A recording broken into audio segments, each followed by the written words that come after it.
আমি রয়েছি আমার জীবনের অন্যতম লাক্সারি হোটেলে। মানে আমি কোনোদিনও ভাবিনি যে আমি মালয়েশিয়ার সব থেকে দামি যে 5 স্টার বা 5 স্টার ডিলাক্স হোটেল, সেখানে 54 নাম্বার তলায় ইনফিনিটি পুলে একদম ভাসবো নীল জলে। আমি এখন যে মোমেন্টটা এনজয় করছি, লাইফ টাইম একটা মোমেন্ট বলা যেতে পারে। স্বপ্ন সেটা নয় যেটা তুমি ঘুমিয়ে ঘুমিয়ে দেখো, স্বপ্ন সেটাই যেটা তোমাকে ঘুমাতে দেয় না।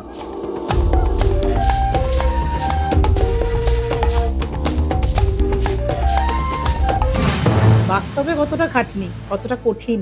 ওয়ার্ল্ডের সেকেন্ড কোল্ডেস্ট ভিলেজ বাবাগে, আমি যখন গিয়েছি আমি সেখানে তার 5 গুণ কষ্ট পেয়েছি। আমার এখনো গায়ে কাঁটা দিচ্ছে বলতে গিয়ে। কোনো সময় মনে হয়েছিল যে ছেড়ে দিই, আর করব না। আমার ভিউ, রিচ সমস্ত কিছু কম থাকবে। প্রথমেই 1 মিলিয়ন 1 লাখ ভিউ হবে না। ট্রাভেল ব্লগারদের এখন তো অনেকে ট্রাভেল এজেন্ট বলছে। ব্যাপারটা হয় কি, ইউটিউবে একটা পুরোটা বিজনেস। আমি দান করব এই মেন্টালিটি নিয়ে কেউ আসে না। যদি সেই কেউ এই কথা বলে, তাহলে হয় সে মিথ্যা কথা বলছে, আর নাহলে সে ইউটিউব করে। দ্য বং এক্সপ্লোরার চ্যানেলের ইউএসপি কি? ভেবেছিলে যে এটা 2.5 লক্ষের পরিবার হবে? 10,000 সাবস্ক্রাইবার হবে। সব থেকে বেশি মজা পেয়েছিলাম, আনন্দ পেয়েছিলাম 1000, 10,000, 1 লাখ। এবার হয়তো আগামী দিনে 5 লাখে পাবো। প্রথমে ছিলাম একজন আর্মি অফিসারের স্বপ্ন দেখা একজন ছেলে। তো সেখান থেকে আস্তে আস্তে আজকে যেখানে সৈকত ব্যানার্জি থেকে দ্য বং এক্সপ্লোরার হয়ে উঠেছি।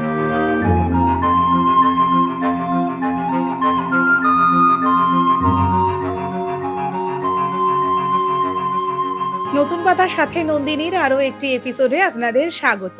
আমি নন্দিনী, এই পডকাস্ট চ্যানেলের হোস্ট। আজকে আমাদের এপিসোডটা কিন্তু একটু স্পেশাল। আমাদের সঙ্গে রয়েছেন এমন একজন বাঙালি ইউথ আইকন, যিনি হাজার হাজার তরুণ তরুণীর স্বপ্ন দেখার সাহস। দ্য বং এক্সপ্লোরার মিস্টার সৈকত ব্যানার্জি। সম্পূর্ণ এপিসোডটায় সাথে থাকুন এবং সাবস্ক্রাইব করুন আমাদের চ্যানেল নতুন পাতা সাথে নন্দিনী। এই পডকাস্টে আমরা আলোচনা করেছি দ্য বং এক্সপ্লোরারের জার্নি, তার স্ট্রাগল, তার সাকসেস নিয়ে।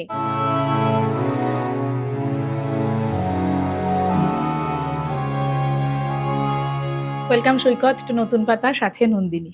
অনেক ধন্যবাদ। তোমাকে তো সচরাচর পাওয়া যায় না। তোমাকে কখনো সমুদ্রে, কখনো পাহাড়ে, কখনো বরফের দেশে দেখতে পাওয়া যায়। আমাদের আজকে অনেক সৌভাগ্য যে আমাদের স্টুডিওতে কিছুক্ষণের জন্য তোমায় পেয়েছি। আগে বলো, কেমন আছো? প্রথমে তো তোমাকেও অনেক ধন্যবাদ যে আমাকে সুন্দর এরকম একটা সুযোগ করে দেওয়ার জন্য। Thank you. যে একজন ট্রাভেল ব্লগার বা ট্রাভেল কন্টেন্ট ক্রিয়েটারের যে বিহাইন্ড দ্য স্টোরি বা কিছু অজানা গল্প, যেগুলো মানুষ সচরাচর শোনে না আমাদের ব্লগে, সেগুলো আজ আপনারা মানে দর্শকরা শুনবে, তুমি শুনবে।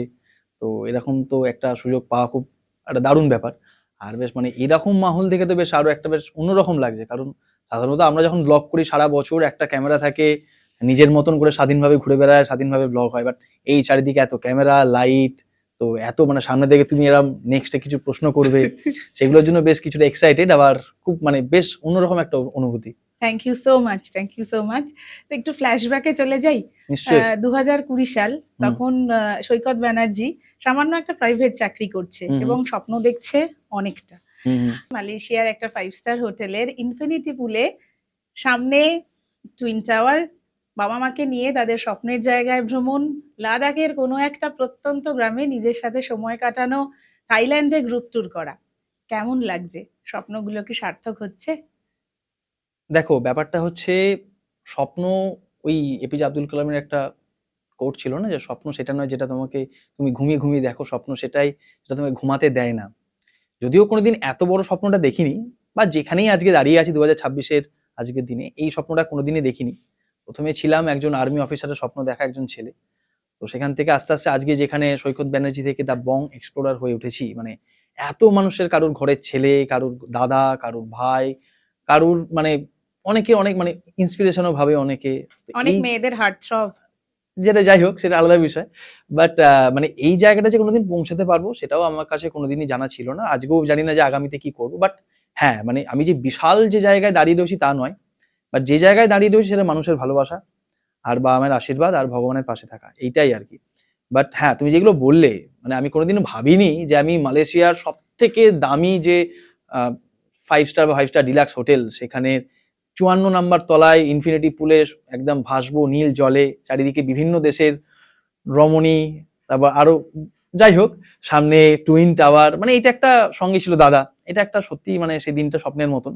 আরো জায়গায় যেগুলো বলে লাদাখ, তো এই সমস্ত কিছুই বাবা মায়ের স্বপ্ন পূরণ করা, আরো নানান কিছু, এই সমস্ত কিছুই ভাবতে ভালো লাগে যে আমি করতে পেরেছি, আগামী দিনে আরো অনেক কিছু করতে হবে, এইটা আমি আরো বেশি ভাবি। হ্যাঁ, অবশ্যই এগুলো ভালো লাগে, বাট আগামী দিনে এর থেকেও আরো বড় কিছু করতে হবে বাংলায়, সেইটা আরো বেশি আমাকে ভাবায়। তো এটা তো মানে সকলেরই ভালো লাগবে, আমারও দারুণ লাগে, ভালো লাগেই, অবশ্যই ভালো লাগে। আর্মি অফিসার থেকে হঠাৎ করে কেন ট্রাভেল ব্লগার? ওই কথাই বলে না যে সবকিছুই আগে থেকে লেখা রয়েছে তোমার জীবনে, ভগবান কিছু না কিছু লিখে মানে রেখেছে সকলকে। তো ব্যাপারটা হচ্ছে 2008 সালে যখন মুম্বাই তাজ অ্যাটাক হয়, তখন থেকে ওই সন্দীপ উন্নিকৃষ্ণন মেজর এনএসজির, তারপর ধরেই আমার কেন জানি, আমি তার আগে তো আর্মি সম্বন্ধে কোনো জ্ঞানই ছিল না, বাট সেখান থেকে ভালো লাগা, আস্তে আস্তে করে সেই ফিল্ডে যাওয়া, সেই নিয়ে পড়াশোনা করা, জয়েন্ট পরীক্ষা না দিয়ে এনডিএ এর পরীক্ষা দেওয়া, এই সবগুলোই হলো, বাট লাস্টে মেডিকেল ইস্যুতে আমার কাটলো।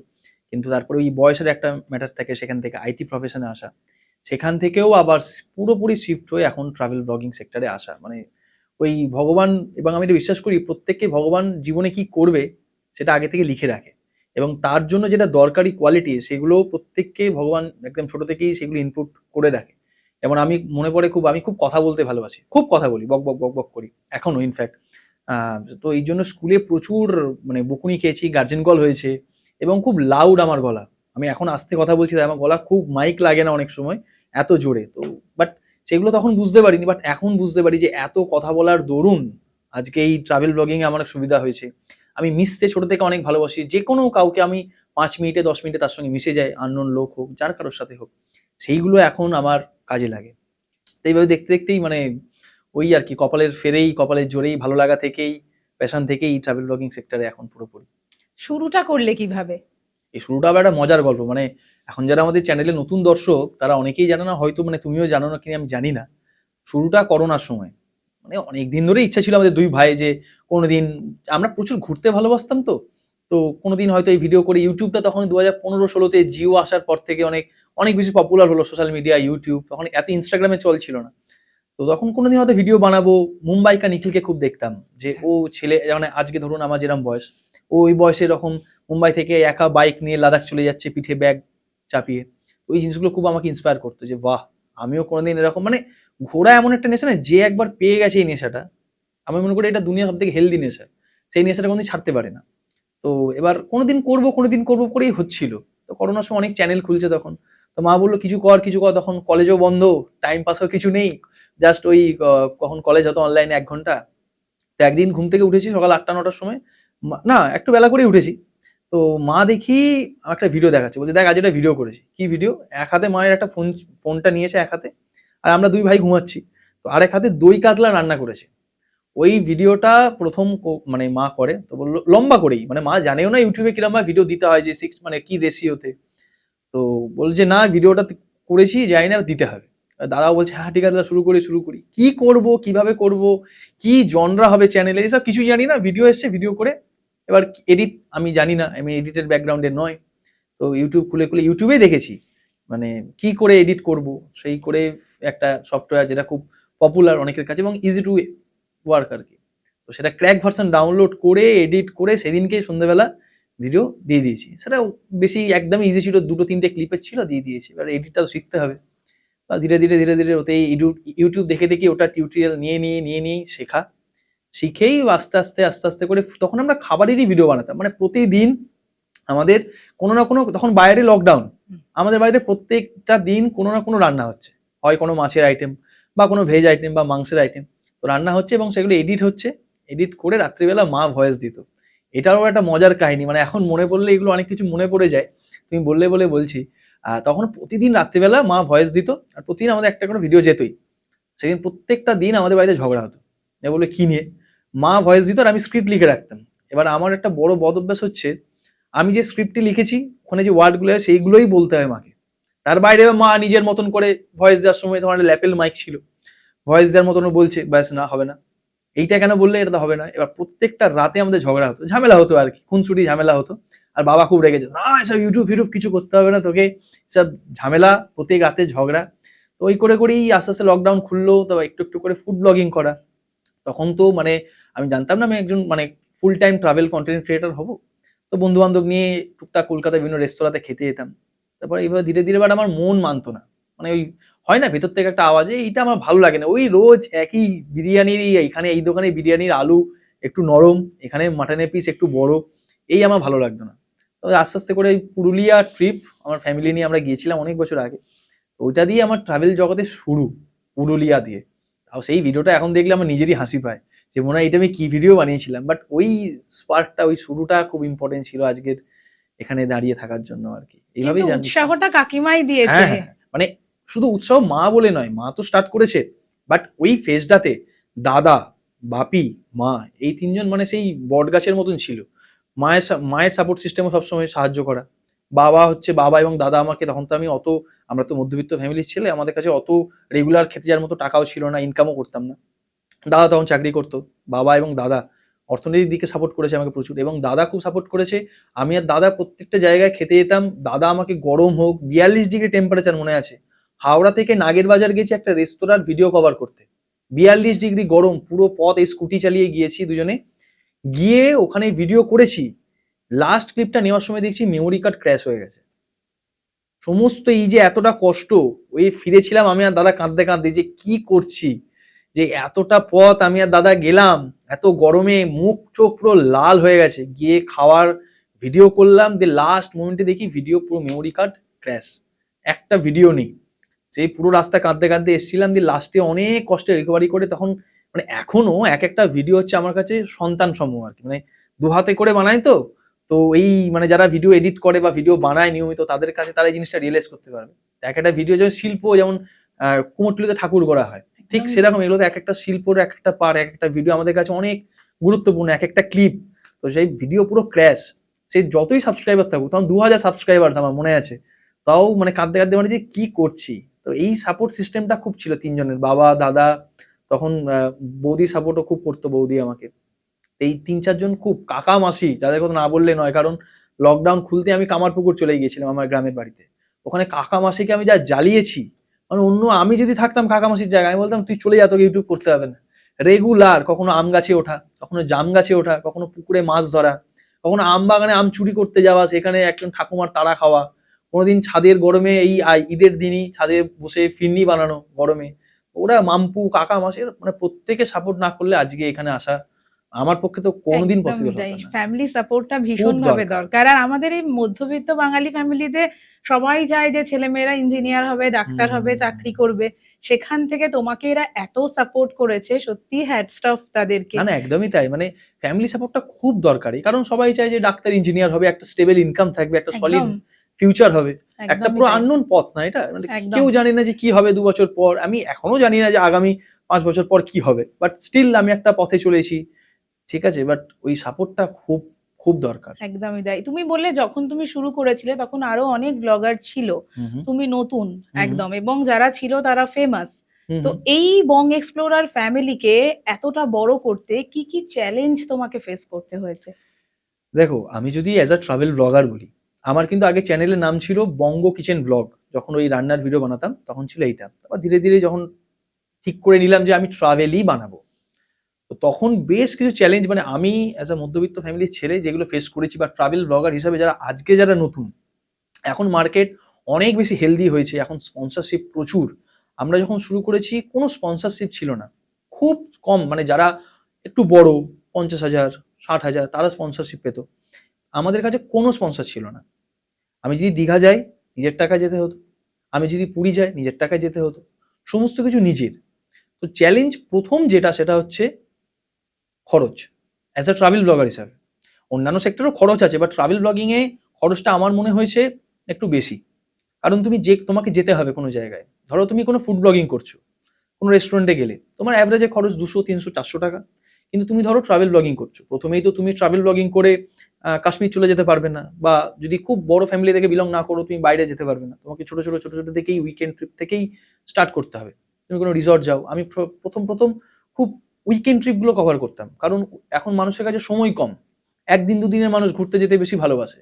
তো কলকাতার কাছাকাছি রিসর্ট বলুন, বা 1-2 দিনের ছুটির যে ঘোরাগুলো, পুরী, দীঘা, মন্দারমণি, পুরুলিয়া, বিষ্ণুপুর, এগুলো কভার করতাম। টাকি, আমার এখন মনে হচ্ছে আমার এই চ্যানেলের প্রথম দিকে এই ধরনের ভিডিও আমি খুব বানাতাম, কিন্তু এইসব বানাতে গিয়েও তো আমাকে প্রথমে দিতে হবে হচ্ছে খরচ, টাকা লাগবে, স্পন্সর কেউ দেবে না। দ্বিতীয় হচ্ছে মেন্টাল একটা লাগবেই, যে তুমি যে ফিল্ডে আসছো, কারণ আজকে আমি যদি সোশ্যাল মিডিয়া খুলি, যে কোনো প্ল্যাটফর্ম, ইউটিউব, ফেসবুক, ইনস্টাগ্রাম, আমি দেখবো ভালোর থেকে খারাপ কন্টেন্ট অনেক অংশে বেশি, 1:4। 4টে ফালতু খারাপ ভিডিও আসলে একটা ভালো ভিডিও যেখান থেকে আমি শিখতে পারি। এবার তুমি যখনই কিছু শেখার ভিডিও বানাবে, যে কোনো ফিল্ডে, ছোট আজকে বলে নয়, দীর্ঘদিন, তোমার রিচ কম হবে, তোমার ভিউ কম হবে, কারণ লোকে খোরাক চাই বেশি, একদম। আনন্দ চাই বেশি। সে যে কোনো, মানে আমি নিশ্চয়ই দর্শকরা বুঝতে পারছি আমি কি ধরনের কন্টেন্টের কথা বলছি, মানে কোনো ধরনের কন্টেন্টই আজকে ফেসবুক, ইনস্টাগ্রামের ভিডিওতে নেই এমন নয়, সব আছে। তো এই জিনিসটা তোমাকে নিয়ে নামতে হবে। আমার কিন্তু ভিউ কম আসবে, আমার কিন্তু, হ্যাঁ, এবার তুমি যদি একদম দুর্দান্ত কিছু একটা নিয়ে নামো, যে তোমার এক্সেলেন্ট একটা ক্যামেরা স্কিল রয়েছে, বা এমন কিছু কন্টেন্ট যেগুলো মানুষ দেখেনি, বলছি না তার জন্য তোমাকে চলে যেতে হবে রাশিয়া, বাট এর মধ্যে থেকে আমাদের বাংলার মধ্যেও এমন অনেক গ্রাম রয়েছে, অনেক জিনিস রয়েছে যেগুলো মানুষ এখনো জানে না, মানে সেই জিনিসগুলো ঠিক করে তুলে ধরা, এই জিনিসগুলো করলে অনেক ভালো। কিন্তু তোমাকে এটা মাথায় রাখতে হবে যে আমার ভিউ, রিচ সমস্ত কিছু কম থাকবে প্রথমেই 1 মিলিয়ন 1 লাখ ভিউ হবে না, এই একটা জিনিস। তৃতীয় কথা হচ্ছে সাপোর্ট এটা খুব বড় চ্যালেঞ্জ, যেটা আমার ফ্যামিলি থেকে আমি যেটা পেয়েছি। তো বেশ কয়েকটা জিনিস এগুলো মাথায় রাখতে হবে, যে এই চ্যালেঞ্জ আমার আসবে। যদি এবার তুমি ইকোনমিক্যালি নিজেই মানে স্বনির্ভর হও, তাহলে তো কোনো সমস্যা নেই, বাট আমার বয়স থেকে তুমি যদি শুরু করো, যেখানে অন্যের থেকে তোমাকে সাহায্য নিতে হচ্ছে, এগুলো তো বড় বড় challenge as a travel blogger হিসাবে। আর একটা হচ্ছে শরীর এবং সময়, দুটোই তোমাকে দিতে হবে। এডিটিং, জায়গা যাওয়া, সেখানে ভিডিও তোলা, শরীরকে মেনটেন করা, এগুলো এগুলো এক একটা ছোট বড় সব চ্যালেঞ্জ। একদমই তাই। তুমি এই বাজেটের কথাটা বললে, প্রথমে তো একটা বাজেট লাগে। হুম সেই বাজেটটা কি করে ম্যানেজ করতে? পুরো মানে অতিরিক্ত বাজেট দিয়ে তুমি হুম ট্রিপ করতে পারবে না, না। তোমার একটা বাজেট হুম দরকার, হুম সেটা কি করে ম্যানেজ করতে? ট্রাভেল প্রত্যেকের কাছে আলাদা আলাদা একটা মিনিং আছে ট্রাভেলের। কেউ ট্রাভেল মানে বোঝে, যেমন আমি পার্সোনাল ট্রাভেল মানে বুঝি এক্সপিরিয়েন্স, কিভাবে আমি ট্রাভেল করতে পারি। আবার কিছু কিছু জনের কাছে ট্রাভেল মানে হচ্ছে লাক্সারি, গেছি, যেমন আমার বন্ধুদের ক্ষেত্রেই অনেকে আছে, আমার বন্ধুরা যারা গিয়ে আরামসে একটু শোবো, রেস্ট করব, খাবো দাবো, জানলা থেকে একটু ভিউ দেখবো। আবার কিছু কিছু আমার বন্ধু আছে যারা একদম গিয়েই বেরিয়ে পড়লাম, ঘুরছি। সকলের ক্ষেত্রেই ট্রাভেলের একটা আলাদা আলাদা মানে রয়েছে। এবার কারো কাছে বাজেট কম থাকে, কারো কাছে বাজেট বেশি থাকে, সেটা ডিপেন্ড করে। আর এখন বাজেট ঠিক করা অনেক ইজি, কারণ আমার আমার হাতের মুঠোয় এখন গোটা দুনিয়া, নেট রয়েছে। তো আমাকে ঠিক করে নিতে হবে আমি কিভাবে ঘুরতে চাই। প্ল্যানিংটা খুব বড় চ্যালেঞ্জ এখানে। বাজেট ঠিক করার আগে প্ল্যানিং করাটা খুব ইম্পর্টেন্ট। আমি দীঘা গেলেও 10,000 টাকা খরচা করতে পারি, আবার দীঘা গেলে আমি 2,000 টাকা খরচা করতে পারি। আমি কিভাবে যাচ্ছি, দীঘা পৌঁছাচ্ছি কিভাবে, লোকাল ট্রেনে গেলে খরচ কম হবে। গোটা ইন্ডিয়া যদি আমি স্লিপার ক্লাস ট্রেনে ঘুরি, সেক্ষেত্রে আমার বাজেট অনেক কম হবে। আমি যেখানে 3 AC 2 AC ফার্স্ট এসিতে যাই, বাজেট অনেক বেশি হবে। আমি কোথায় থাকছি, গোটা ইন্ডিয়াতেই বিভিন্ন জায়গায় বাইরের যে কালচার, হোস্টেল কালচার, এখন ইন্ডিয়ার সমস্ত ম্যাক্সিমাম জায়গাতেই হোস্টেল কালচার রয়েছে। আমি সেখানে পার ডে 200 টাকা 300 টাকা তো থাকতে পারি, আবার আমি দীঘাতেও অনেক বেশি টাকা তো থাকতে একদম। পারি। তো এই প্ল্যানিং করাটা খুব ইম্পর্টেন্ট, যে আমি কিভাবে ঘুরবো, কোথায় থাকবো। আমি যখনই কোনো ট্রিপে যাই, তার আগে আমি সেই জায়গার একটা পুরো প্ল্যানিং করে নিই, যে আমি এইভাবে ঘুরবো, এইভাবে জিনিস দেখাবো, এরকম জায়গায় থাকবো। তাতে কি হয়, তখন গিয়ে কোনো সমস্যায় কম পড়তে হয়। প্ল্যানিং করাটা খুব ইম্পর্টেন্ট। তো প্ল্যানিং করলে ঠিকঠাক বাজেট, আমার মনে হয় এখন নেটের সাহায্য নিলে, গুগল প্রচুর কিছু রয়েছে, চ্যাট জিপিটি রয়েছে, এখন তো এআই এর যুগ, এই যুগ। এখন তো অনেক কিছু অনেক ইজি হয়ে গেছে বাজেট ঠিক করা কোনো ট্রিপের। আর আমরা বাঙালিরা তো ঘুরতে ভালোবাসি, একটু বাজেট হ্যাঁ ট্রিপ হ্যাঁ করতেই সবসময় ভালোবাসি। একদমই তাই, মানে আমাদের সাথে বাঙালিদের সাথে গুজরাটি মারোয়াড়িদের ঘোরার এটাই ডিফারেন্স। আমরা বছরে 10টা জায়গা যাই, আর ওরা বছরে 2টো জায়গায় যায়। কিন্তু ওই 2টো জায়গাতে গুজরাটি মারোয়াড়িরা আমাদের 10টা জায়গার সেম খরচ করে, কিংবা কখনো কখনো বেশি খরচ করে। আমরা যতটা পারি শেয়ার গাড়ি করি, চিপ মানে সস্তায় খাবার খুঁজি, সস্তায় থাকা পছন্দ করি। তো এগুলো অনেকটা কিছু ম্যাটার করে। আমাদের বাঙালিরা এইভাবেই চলতে, এইভাবেই ঘুরতে বরাবরই ভালোবাসে। একদমই তাই। এই যে তোমার ট্রাভেল ব্লগ গুলো যখন হুম বানাচ্ছো, হুম প্রথম দিকে তো ভিউজ আসতো না, হুম হুম বা তোমার রিচও হতো না, হুম হুম যেটা বললে এই মাত্র। তো তখন কোনো সময় মনে হয়েছিল যে ছেড়ে দিই, আর করব না? দেখো, এই প্রথমে বললাম না, চ্যালেঞ্জের মধ্যে একটা যে মেন্টাল একটা সাপোর্ট নিজেকেই নিজে তৈরি করে নিতে হবে, যে আমার ভিউ আসবে না। নিজেকে মোটিভেট করতে কি করে? অবশ্যই প্রত্যেকটা মোমেন্টে তুমি একটা ট্রাভেল, না এমন একটা জিনিস, ট্রাভেল ব্লগিং আমাদের খুব লিমিটেড দর্শক রয়েছে যারা নিয়মিত আমাদের ভিডিও দেখেন। তারা অনেকে আমাদের ভালোবেসে দেখেন, অনেকে আমাদের কন্টেন্টকে ভালোবাসেন, সেটার জন্য দেখেন। কিন্তু যারা রয়েছেন তারা খুব ভালোবাসেন এবং ভরসা বিশ্বাস করেন, যে সৈকতদা দেখাচ্ছে বা বং এক্সপ্লোর দেখাচ্ছে। আমি ছোট্ট একটা উদাহরণ দিই। আমি কোনো জায়গায় গেছি, কোন জায়গা ঠিক মনে নেই আমার, সেখানে সব কিছু বলছি একটা জায়গায় আখের রস খেয়েছি। আখের রসের দামটা আমি বলিনি, দুজন আমার এখনো মনে আছে, দুজন কমেন্ট লিখেছেন, দাদা আখের রসের দামটা বললেন না তো। মানে আমাদের এখন যত দিন এগোচ্ছে তত ভিডিও লেন্থ কম হচ্ছে। এখন 1.5 মিনিট 1 মিনিটের ভিডিও শর্টস মানুষ বেশি প্রেফার করে, কিন্তু আমাদের ভিডিও দিন দিন তত লেন্দি হচ্ছে। আমার ভিডিও আজ থেকে 2 বছর আগে অ্যাভারেজ লেন্থ ছিল 20 মিনিট, এখন ভিডিওর অ্যাভারেজ লেন্থই হয়েছে আমার 35 মিনিট 40 মিনিট। কোনো ভিডিও আমার রয়েছে এখনো চ্যানেলে 1 ঘন্টা 1 ঘন্টা 10 মিনিটের ট্রাভেল ব্লগ। আমি দেখি বরং 20 মিনিটের থেকে 1 ঘন্টার ভিডিওতে মানুষ বেশি এনগেজমেন্ট দেন, বেশিক্ষণ ধরে দেখেন, কারণ কন্টেন্টটা আমি ভিডিওটা সেইভাবেই বানাই। আমি যখন ভিডিও বানাই তখন সেই অ্যাজ আ দর্শক হিসেবে বানাই যে কোন জায়গাটায় মানুষ মানে যেন ছেড়ে না যায় ভিডিওটা।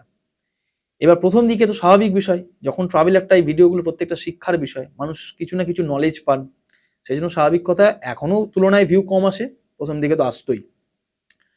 এমনও হয়েছে তখন লকডাউন, আমার কলেজে 2-3 জন বন্ধু ছিল, আমার বেশ কয়েকজন বন্ধু, বাড়িতেও ভিডিও দিচ্ছি। আমার প্রথম থেকে এডিটে বেশি সময় যেত, কারণ আমি অনেক খুঁটিয়ে খুঁটিয়ে, মানে যারা দেখেন নিয়মিত ভিডিও তারা জানেন যে আমি এডিটের পিছনে কতটা সময় দিই। তখন ভিউ কম আসলে স্বাভাবিক বিষয়, তুমি তোমার 100% 200% দিচ্ছ, কিন্তু এটা এমন একটা সেক্টর যেখানে তোমার 200% দিলেও দর্শক যদি না নেয় বা ইউটিউব যদি রেকমেন্ড না করে, তাহলে তো তোমার কিছু করার নেই। তুমি দারুণ একটা সিনেমা বানালে, দর্শক নিল না, তাহলে তোমার তো এখানে কিছু করার নেই। তবে হ্যাঁ, মন খারাপ তো অবশ্যই হতো, এখনো হয় যে এই ভিডিওটা আরো, মানে আমি আরেকটা বিষয় দেখি যে এই ভিডিও যত বেশি কষ্ট করে বানাই সেই ভিডিও ভিউ তত বেশি কম হয়। আমি যে মাঝে ভেবেছিলাম যে ধর একদিনে একটা ভিডিও বানাবো, কিন্তু পরে দেখলাম প্রচুর মানুষ কমেন্ট করছেন যে দাদা ভিডিওর কোয়ালিটি আগের থেকে কমে গেছে। আমি দেখলাম যে আমার ভিডিওর ভিউ কম হোক, 100টা জায়গায় 50টা লোক দেখুক, কিন্তু 50টা লোক যারা দেখছেন নিয়মিত আমাকে, তারা যেন নিরাশ না হয়। মানে সৈকতকে তারা যেভাবে চেনে, যে ভিডিও কোয়ালিটিতে চেনে, ওই সুন্দর একটা সিনেম্যাটিক ইন্ট্রো, ওই একটা ভয়েস ওভার, ওই ভিডিওর মধ্যে প্রাণবন্ত একটা কথা, সবসময় এনার্জেটিক একটা ভাব যাই আসুক, সেইগুলো যেন ওই মানুষগুলো পান। ওই 50টা লোককে আমি যেন নিরাশ না করি। ওই 50টা লোক থেকে আরো 50টা লোক আসবে, আমার আসুক, দেরি হোক, বাট এইভাবেই আর কি, এইভাবেই নিজেকে মোটিভেট করতে। তাছাড়া তো মা বাবা তো রয়েছেই, এইভাবে তো হয়ই, মানে দুঃখ তো লাগেই, এইভাবে এগোই। আমরা যারা তোমার ভিডিও দেখি হুম। ক্যামেরার সামনে প্রচন্ড গ্ল্যামারাস বলে মনে হয় সেটাকে, বাস্তবে কতটা খাটনি, কতটা কঠিন? যতটা আমরা ভাবি, মানে ধরো তুমি ভাবছো যে 10% এত এই ডেঞ্জার জায়গা, তার এই পিছনে অনেকটা খাটনি, তার 20 গুণ খাটনি। মানে আমি রিসেন্টলি একটা জায়গায় গিয়েছিলাম, অনেকেই ভিডিওটা দেখেছেন, সেটা হচ্ছে ওয়ার্ল্ডের সেকেন্ড কোল্ডেস্ট ভিলেজ হ্যাঁ, আর ইন্ডিয়ার কোল্ডেস্ট ভিলেজ। সেখানে টেম্পারেচার ছিল ওই -35 -40 মতন। আমি একটা মোটামুটি মেন্টাল প্রিপারেশন নিয়ে গেছিলাম যে এখানে এরকম কষ্ট হতে পারে। বাবা, আমি যখন গিয়েছি আমি সেখানে তার 5 গুণ কষ্ট পেয়েছি। এটা বাড়িতে বলি না, তার কারণ হচ্ছে আমি যখন ওখানে থাকি তখন এগুলো বললে না বাড়িতে চিন্তা হয়, কিন্তু ওই সময় যে কষ্টটা, মানে আমি দেখছি টয়লেট করার কোনো জায়গা নেই, সব জায়গায় কোমর অব্দি বরফ, -40 কন্টিনিউ স্নোফল হচ্ছে, মানে আমি তোমাকে দেখতে পাচ্ছি না, তুমি আমাকে দেখতে পাচ্ছ না, এমন সিচুয়েশন। ওখানে টয়লেট যেটা রয়েছে সেটা ড্রাই টয়লেট। কিরকম, ওই দুদিকে ইট করে দিতে হবে সেখানে নিচে, তারপরে বেলচা রয়েছে, বেলচা দিয়ে ওই ছাই রয়েছে, ছাইটা দিয়ে চাপা দিয়ে দিতে হবে। বাকি পরের যে কাজটা ওটা পুরোটাই বরফ দিয়ে তোমাকে সারতে হবে। বাট এইটা আমরা একেবারেই কেউ প্রস্তুত নয় এইটা নেওয়ার জন্য, কারণ আমরা শহরের মানুষ, আমরা সমতলের মানুষ, আমরা অন্যরকম ভাবে প্রস্তুত। কিন্তু মানে কিছু কিছু সিচুয়েশন এমন আসে, এবং শুধু ওইটা বলে নয়, শুধু ওই দ্রাস বলে নয়, বিভিন্ন জায়গায় বিভিন্ন রকম চ্যালেঞ্জ। ক্যামেরার পিছনে ধরো আমরা ভিডিওটা দেখি দর্শক হিসাবে 40 মিনিটে 30 মিনিটে, তার পিছনের বিভিন্ন জায়গায় বিভিন্ন রকম চ্যালেঞ্জ, বিভিন্ন রকমের, কি বলবো, মানে তুমি জানো না যে পরের মোমেন্টে কি হতে চলেছে তোমার সাথে, একদমই তাই। সেইটা হলো, সেটার জন্য নিজেকে প্রস্তুত রাখা। এইটা কোনোদিনই ক্যামেরার সামনে আমরা তুলে ধরতে পারবো না, চাইও না। তার কারণ হচ্ছে শাহরুখ খানের সিনেমা দেখতে আমরা যতটা ভালোবাসি, শাহরুখ খানের শুটিংটা ঠিক ততটাই কষ্টকর এবং বিরক্তিকর। কিন্তু ওই বিরক্তিকর জিনিসটা যদি আমরা বুঝতে যাই, তাহলে আর সিনেমাটা ভালো লাগবে না। তো ওই গ্ল্যামারাস ওয়ার্ল্ডটা দর্শকরা দেখুক, পিছনে কষ্ট ভাবনার বাইরে। মানে বলছি না যে এটাই দুনিয়ার সব থেকে কঠিন কাজ বা সব থেকে পরিশ্রমের কাজ, কিন্তু ট্রাভেল ব্লগিং এমন একটা জিনিস বা এমন একটা জনরা যেখানে তোমাকে সমস্ত পরিস্থিতির জন্য তৈরি থাকতে হবে, শারীরিক মানসিকভাবে। কখনো তোমার জ্বর, কখনো তুমি এমন জায়গায় আটকে আছো যেখানে 4 দিন ধরে কোনো নেটওয়ার্ক নেই, বাড়ির সঙ্গে কোনো যোগাযোগ নেই, তাও তোমাকে, তোমার শরীর খারাপ বা তোমার গার্লফ্রেন্ডের সঙ্গে তোমার বিশাল ঝগড়া হয়েছে, তোমার মন খুব খারাপ, তা সত্ত্বেও তোমার গার্লফ্রেন্ডের সঙ্গে তুমি ঝগড়া করে ফোনটা কেটে তার পরের মোমেন্টে ক্যামেরা অন করে তোমাকে হাসি হাসতে মুখে হবে। কথা বলতে হবে যে এই দেখুন আমরা এখন রয়েছি এমন একটা জায়গা যেখানে দেখুন পিছনে নীলাভ সুন্দরী প্যাংগং লেক বা এখানে ওই দূরে দেখা যাচ্ছে আকাশ ছোঁয়া তুষারাবৃত সব পাহাড়। এই জিনিসগুলো না বললে যেমন হয় আর কি, মানে সিনেমার জগতে যেরকম হয় তার অত বড় স্কেলে না হলেও তার খানিকটা কম স্কেলেও আমরা কাজ করি। তো তো সেই জিনিসগুলো অনেকটা পরিশ্রমের জিনিস বা কষ্টকর কঠিন জিনিস মেনটেন করা, একদমই নিজেকে তাই। অনেক হাসি মুখে রিপ্রেজেন্ট করা যে কোনো পরিস্থিতিতে। খেতে পাচ্ছি না তা সত্ত্বেও আমাকে বলতে হবে, মানে বলছি আর কি খেতে পাচ্ছি না দেখালাম, কিন্তু সেই খেতে না পারার কষ্টটা আমি কিন্তু দেখাতে পারবো না ক্যামেরার সামনে যে কতটা কষ্ট। আর যদি আমি দেখিয়ে দিই তাহলে ভিডিওটা আজকে না হলেও কালকে তো আমার বাবা মা বা ফ্যামিলি মেম্বার বা প্রিয় মানুষেরা তো দেখবেই, তখন একদমই সেই তাই। কষ্টটা ফিল করতে পারবে যে কতটা কষ্ট হচ্ছিল। তো এই জিনিসগুলোকে এড়িয়ে যেতে হয়, বাট যতটা দেখি ঠিক ততটাই আনন্দ আমাদের হয় না।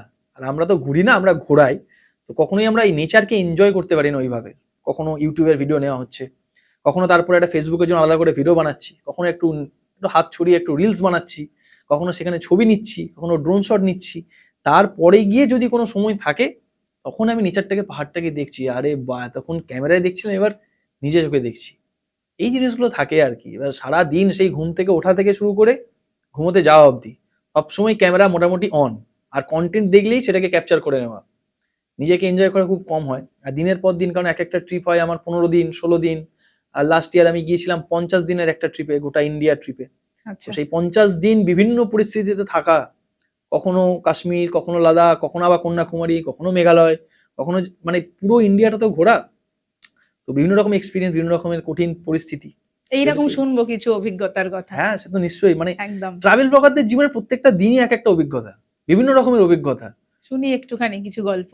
মানে কি রকম গল্প বলবো বলো, মানে বিভিন্ন রকম অভিজ্ঞতা, তো ভালো খারাপ। প্রথমে একটু ভূতের অভিজ্ঞতা দিয়ে আসি। এত তো দেশে বিদেশে ঘুরে বেড়াও, হুম। বিভিন্ন হোটেল রুমে থাকো, এবার ভূতের আচ্ছা কোনো। তুমি আগে বলো, তুমি কি ভূতে বিশ্বাস করো? আমি ভূতে বিশ্বাস করি। আমিও করি কিন্তু, কারণ আমি দেখেছি। তবে আচ্ছা। সেটা এই মানে ট্রাভেল জগতে আসার পর কোনোদিন মানে স্পেসিফিকলি দেখিনি বা ফিল করিনি, বাট গা ছমছমে অনুভূতি হয়েছে। এবার ঘটনাটা 2016 সালের। আচ্ছা। আমরা আমাদের স্কুল থেকে না এডুকেশনাল ট্যুর হতো। প্রথম বছর আমরা 11-এ গিয়েছিলাম ভাইজাগ আরাকু। আর সেকেন্ড মানে যখন আমরা 12-এ পড়ি তখন আমরা গিয়েছিলাম দিল্লি আগ্রা। তো দিল্লিতে আমরা একটা হোটেলে ছিলাম পাহাড়গঞ্জ এরিয়াতে, হোটেলের নাম নিচ্ছি না। হোটেলটা বেশ পপুলার এবং তখনকার দিনে 2 স্টার হোটেল, এখন নিশ্চয়ই 3 স্টার হোটেল আছে কিনা আমি জানি না যদিও। তো হোটেলের রুমে আছি, অনেক রাত্রে গিয়ে পৌঁছেছি, প্রায় 80 জন স্টুডেন্ট ছিলাম আমরা, 80-86 জন। তো সেই রাত্রে আমাদের খাওয়া দাওয়া হয়েছে, পরের দিন ভোরবেলা উঠে আমাদের দিল্লি ঘোরার কথা। তো সেই রাতে শুতে শুতে প্রায় 2টো-2:30টে। আমাদের ঘরটা না খুব ছোট ঘর ছিল, একদম রাস্তার উপরেই হোটেল। তখন ওখানে না আমার মনে আছে ওই হোটেলটা মানে এতটা পপুলার কেন বলছি, শ্রীলঙ্কা থেকে বেশ কিছু মানে বিদেশ মন্ত্রীরা এসেছিলেন বা ওই ধরনের মানুষজন এসেছিলেন ওই হোটেলটাতে ছিলেন। তাহলে নিশ্চয়ই বুঝতে পারছো যে হোটেলটা কতটা ভালো ক্যাটাগরির হোটেল। একদম। তো আমরা শুয়ে আছি, আমাদের রুমটা ছিল খানিক 4 তলায়। রুমটা খুবই ছোট। রুমে ঢুকেই প্রথমে হচ্ছে একটা কাবার্ড, তার পাশে আয়না, তার পাশে আরেকটা কাবার্ড, হয় না সেট হয় না, দুটো কাবার্ডের মাঝখানে একটা আয়না, নিচে দিয়ে ফ্রিজ রয়েছে, ছোট ফ্রিজ। তো তার পাশে এইদিকে ছিল হচ্ছে ওয়াশরুম। ওয়াশরুমের পাশে একটা ছোট্ট জানলা, জানলাটা খোলা যায় না, উইন্ডো এসি। ওই উইন্ডোতেই এসিটা সেটেল করা আছে। তার পাশে ছোট বিছানা এবং মেইন যে দরজাটা, সেই দরজা দিয়ে ঢুকলেই ডান দিকেই হচ্ছে দেওয়ালে সুইচ বোর্ড। ঠিক আছে, মানে এই ঘটনাটা এখনো 10 বছর হয়ে গেছে, এখনো আমরা বন্ধুরা মাঝে মাঝে আলোচনাটা করি সে রাতে। তো সুইচ বোর্ড, বেশ অনেকগুলো সুইচ রয়েছে, তার নিচে একটা ছোট্ট টেবিল, এইরকম কাঁচের টেবিল। তো আমরা সেই রাতে দুধ চা খেয়েছি, আমরা 5-6 জন 7 জন বন্ধু আড্ডা দিচ্ছিলাম অনেকক্ষণ। তো দেওয়ার পরে চা অর্ডার করা হয়েছে, চা আর কেউ লেমন জুস খেয়েছে সব ওই টেবিলেই রাখা আছে। ভোর 5টায় উঠতে হবে। আমরা শুয়ে গেছি 3 জন, আমি ছিলাম, সায়ক ছিল আর সুমন ছিল। আমি মাঝখানে ছিলাম, এদিকে সায়ক এদিকে সুমন, মানে এতটাই স্পষ্ট মনে রয়েছে ঘটনাটা এখনো। তো রাত বেশ গভীর, তখন প্রায় 2:30 বাজে। আমরা 5টায় উঠবো, মানে 2.5 ঘন্টা জাস্ট ঘুমাবো। মানে এবং সারাদিন জার্নি হয়েছে, সকলেই ক্লান্ত। সব সেরে টেরে আমরা লাইট অফ করে ঘুমিয়ে গেছি। শীতকাল ছিল। 5টায় অ্যালার্ম বেজেছে। ও হ্যাঁ, টেবিলের মাঝখানে না 3টে বড় বড় ওই টম কলিন্স গ্লাস হয় যেগুলোতে মকটেল দেয়, হ্যাঁ। ওই গ্লাস ছিল। আর এইরকম এরকম নয়, লাউ পালার মতন কাপ, প্লেটে কাপ ছিল দুটো সামনের দিকে, গ্লাসগুলো মাঝখানে, টেবিলের মাঝখানে 3টে গ্লাস, ধারে কাপ প্লেট দুটো। 5 জন ছিলাম টোটাল। তো অ্যালার্ম বেজেছে। তো এইদিকে আমার বাঁ দিকে সুমন ছিল, তাকে বললাম যা গিয়ে লাইটটা জ্বাল। ওই ছোট রুম তো, বিছানার সামনে দিয়ে নামলো, নেমেই সামনে সুইচ বোর্ড দরজার পাশে নেমেছে, ওই দিক দিয়ে গিয়েছে, সুইচ জ্বালিয়েছে। লাইটটা জ্বালানোর পরেই সৈকত, মানে খুব গম্ভীর সিরিয়াস হয়ে একটা কি হলো, উঠে দেখি আমরা দুজন এই পুরো জায়গাটায় কাঁচের গুঁড়ো, কাঁচ পড়ে রয়েছে। আমার এখনো গায়ে কাঁটা দিচ্ছে বলতে গিয়ে, মানে ওই টাইমটা মনে পড়ে যায় যখনই বলি ঘটনাটা। কাঁচ পড়ে, এবং ও কিন্তু ওটাকে পেরিয়েই গিয়েছে ওখানে সুইচ বোর্ডে লাইট জ্বালতে, ওর পায়ে কিন্তু একটা ফোঁটাও কাঁচ ফোটেনি। আমরা অবাক, জি এই তো শুলাম আমরা, আছি ঘরে তিনজন, দরজা লক করা, তখন দেখতে পাচ্ছি ভেতর থেকে। কেউ বলছে আমি তো টয়লেটে যাইনি। এবং যেটা তোমাকে এই জন্য বললাম যে টেবিলের মাঝখানে ছিল 3টে গ্লাস, ওই 3টে গ্লাসই পড়েছে কাপ প্লেটকে টপকে, এবং 3টে বড় বড় টম কলিন্স গ্লাস, তার কোনো পড়ার আওয়াজ হয়নি। 3টে কোনো মেঝেতে কোনো কার্পেটও নেই যে আওয়াজ হবে, মানে আওয়াজ হবে না। সামনের কাপ প্লেটগুলো পড়েনি, কেউ তিনজনই কিছু জানি না, রুম বন্ধ, কোনো আওয়াজও নেই, এবং ওর উপর দিয়ে গিয়েছে, তার কোনো কাঁচ ফুটেও নি পায়। এই ঘটনাটা মানে আমাদের বেশ মানে ভৌতিক লেগেছিল যে এরকম হতে পারে কি করে। টপকে পড়লো, ভূমিকম্প হয়নি, ভূমিকম্প হলে সামনের কাপ প্লেটটা পড়তো, মাঝখানের গ্লাসগুলো পড়লো, তার কোনো আওয়াজ নেই, ও পেরিয়ে গেল, তার কোনো কাঁচ ফোটা নেই। সেটা যদি বাদও দিই, আমরা কেউ কিছু করিনি। সেই মোমেন্টেই আমরা ব্রাশ ফ্রাশ না করেই আগে রুম থেকে আমরা অন্য রুমে ব্যাগপত্র নিয়ে চলে যাই। হোটেলে কিছু বলিনি। তো হোটেলে কিন্তু আমাদের এই গ্লাস 3টে দাম দিতে হয়েছিল 90 টাকা, 30 টাকা করে ছিল, এটাও মনে আছে আমাদের। তখন আমাদের কাছে 90 টাকা মানে অনেক, 100 টাকা দিয়ে দিতে হবে আমাদের বাজেট থেকে। তো এটাই আর কি। আর এছাড়া আমাদের মানে আমার পার্সোনালি 2-3 বার এরকম অভিজ্ঞতা হয়েছে, বাট ট্রাভেলের সময়, ট্রাভেল ফিল্ডে আসার পর বা ট্রাভেল কন্টেন্ট ক্রিয়েটর হওয়ার পর কোনো এরকম অভিজ্ঞতা এখনো পর্যন্ত হয়নি আর কি। আমি ভূতে ভয় পাই, ওই জন্য আমি তোমার ডাউহিল যাই না, ডাউহিল, এবং তোমার মর্গান হাউস যাই না। ডাউহিল কিন্তু আমি গিয়েছি, বাট আমার কিন্তু সেরকম কোনো ফিল হয়নি। সবাই বলে, বাট আমি এরকম ফিল কিছু পাইনি। বাট এই মানে মর্গান হাউসে আমি থাকিনি বা যাইনি আর কি, জানি না। তো বাট এরকম হয়, আমি এই শুনেছি। দুটো আমার ট্রাভেল লিস্ট থেকে বাদ আছে, এই দুটোতে আমি যাব না, কারণ আমি ভূতে ভীষণ ভয় পাই। আচ্ছা, এছাড়া কোনো সমস্যার সম্মুখীন হয়েছে কোনো জায়গায় ভিডিও করতে গিয়ে? হ্যাঁ, কেন পাবো না। বেশ 2 বছর আগে পুরী বন্দে ভারতের একটা বিশাল ঘটনা ঘটেছিল। ওটা আমার প্রথম ঘটনা ঝামেলার। আমরা ফিরছি, আমি ছিলাম, আরো 2-3 জন ট্রাভেল ব্লগার ছিল, অনেকেই ছিল। ফিরছি, এবার হঠাৎ করে মানে রোদ ছিল, হঠাৎ করে দেখলাম কিছুক্ষণ পরে মেঘ করে বৃষ্টি ঝড় আরম্ভ। তখন আমরা বৈতরণী নদীর উপরে একটা ব্রিজ আছে, বড় লম্বা একদম ব্রিজ। বৈতরণী নদীটা অনেক বড়। একদম ফার্স্ট কামরাতে ছিলাম, আমি শাঁখ বাজাচ্ছিলাম। আমি জানি না কেন, আমি পুরী থেকে মায়ের জন্য শাঁখ কিনেছিলাম, শাঁখটা এখনো আছে আমার বাড়িতে। আমি শাঁখটা বাজালাম, সঙ্গে সঙ্গে দেখলাম ট্রেনের সামনে হঠাৎ একটা, সেই পুরো মনে হচ্ছিল আমরা যে হ্যারি পটার দেখেছি, হ্যারি পটার হগওয়ার্টস যাওয়ার সময় ওরকম একটা এক্সপিরিয়েন্স হয়েছিল ওদের। তো ওইরকম একটা বিশাল ধাক্কা, বন্দে ভারত ট্রেন এরকম হচ্ছে, ট্রেনটা ব্রিজের ওপরে নদীর মাঝখানে, মনে হচ্ছে এক্ষুনি ট্রেনটা পড়ে যাবে। আর বিশাল বিকট একটা আওয়াজ, চারদিকে বাজ পড়ছে, নদী মানে নিচে নদী, বৃষ্টি হচ্ছে, ব্রিজের মাঝখানে ট্রেন যায় আটকে। তো সেখানে আমরা তো তারপরে ট্রেন ওখানে, তোমরা অনেকেই জানো ঘটনাটা, হ্যাঁ। প্রায় 5-6 ঘন্টা ট্রেন ওখানে আটকে ছিল। পরে ইঞ্জিন আসে, আমরা ওখানে প্রচুর লাইভ ভিডিও করেছিলাম, কারণ আমরা ট্রাভেলার, আমরা ট্রাভেল ব্লগার, আমাদের কাজই হচ্ছে ভিডিও করা এবং ভালো জিনিসের ভিডিও করা। তখন ওখানে কোনো প্রেস, কেউ কোনো নিউজ চ্যানেল বা কেউ আসেনি, আর আসার কথাও না, ওটা একটা ব্রিজের মাঝখানে আসবেই বা কি করে।